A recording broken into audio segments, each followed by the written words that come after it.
All right, so what up, y'all? Got another Mustang in. This one was the LED emblem, not the tri-bar LED grill or whatever, or triangle, like I thought. So it's got four little push-in things or clamps that hold the studs on. So pretty much broke all of those off. And then once you got that off, you can kind of pop the emblem off. You can poke it from the back or get it from the front. So got rid of that. This LED emblem, you got to drill a hole for the wires to go through.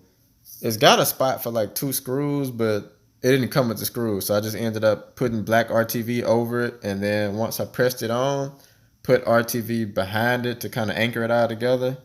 And then taped it in place. That way it'll stay put. Now to wire it, you got to wire it to the park lights.